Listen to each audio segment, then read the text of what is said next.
Start. The Industrial Policy Resolution of 1948 was good so far as it went, but unfortunately the spirit of it could be not be understood or appreciated by the common man in this country. So a new orientation of this policy was given, and the Honorable Prime Minister, after his return from China, publicly declared that the future policy of the country, or rather the future pattern of society, will be the socialist pattern. That was further emphasized by the resolution passed at the Awadi session of the Congress and later retarded by Sri Devdhar, President of the Indian National Congress. I am very glad to say that the spirit of it has been couched by the nation today. If I may say so, the nation has taken up the challenge for securing the socialist pattern of society. It behoves all sections, both inside the house as well as outside, without having mutual recrimination, to try and propagate in a sincere manner and establish the socialist pattern of society indicated by the statement of the great leaders of our country. It may be relevant and pertinent if I refer to a few sentences from the memorandum presented on the 4th June 1999 by our Prime Minister, who was the chairman of All India Planning Committee, which came into existence when there was full autonomy in the states. On pages 39 and 40 of that report, he stated, "It is clear that the drawing up of a comprehensive national plan becomes clearly an academic exercise with no relation to reality unless the planning authority or those to whom it is responsible are in a position to give effect to the plan. If the authority is powerless or circumscribed or restricted, as has limited activities, it cannot plan. An essential prerequisite for planning is thus complete freedom and independence for the country and removal of all outside control.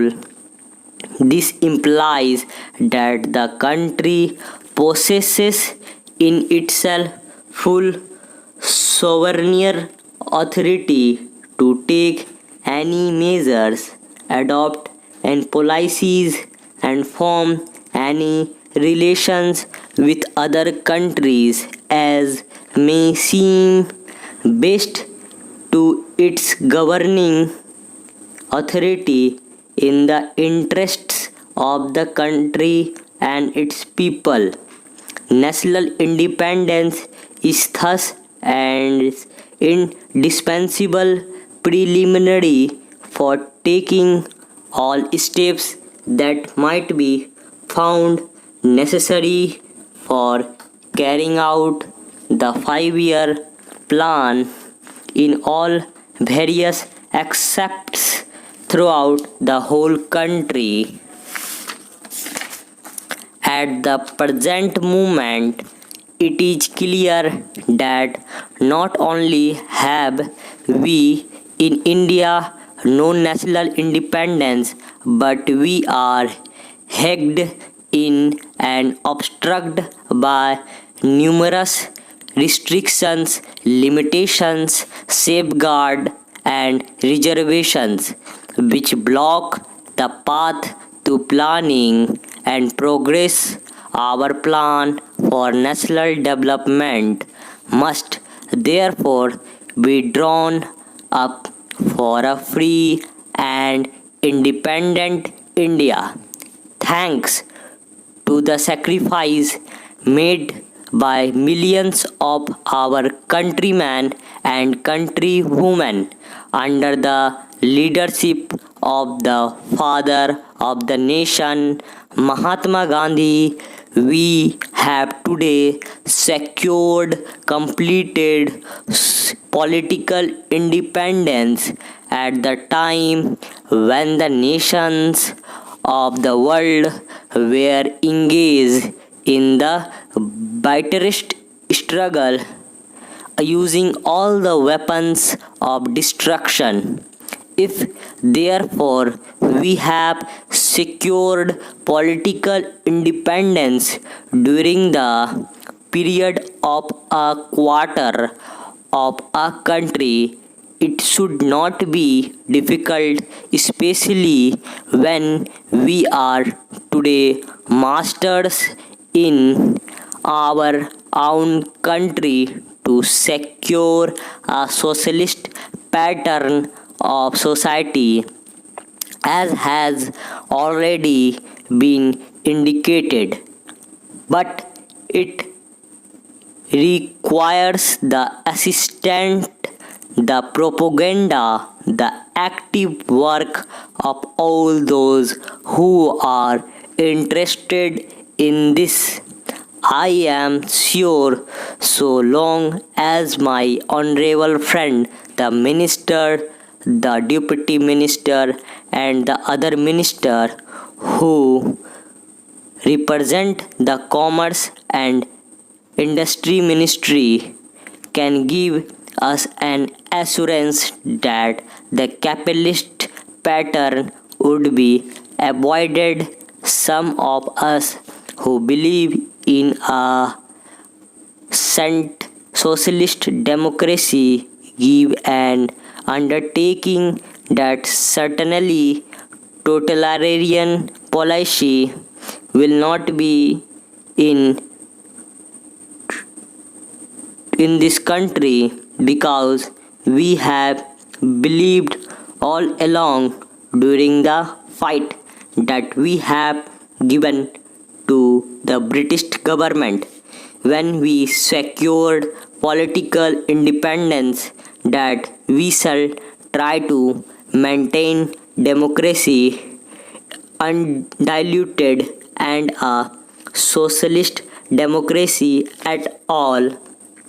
I am absolutely certain that in this country of our liberty of thought, liberty of speech, and liberty of action will be guaranteed to every citizen to express his views in the manner he pleases. I therefore assure my honorable friend that so long as we do not in the grab of a socialist pattern support a capitalist system, India will stand 100% for a socialist democracy.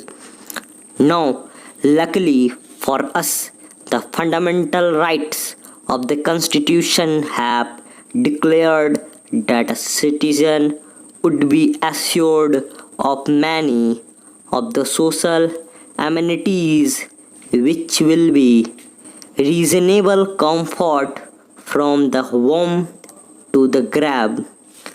But we inoculation, as I have said many times, will not satisfy the common man unless the saying is put into effect. I am absolutely certain, therefore, that so as there is a determination on the part of our countrymen, we will be in a position to secure a socialist pattern of society. It is not even possible to draw up a plan of any other basis.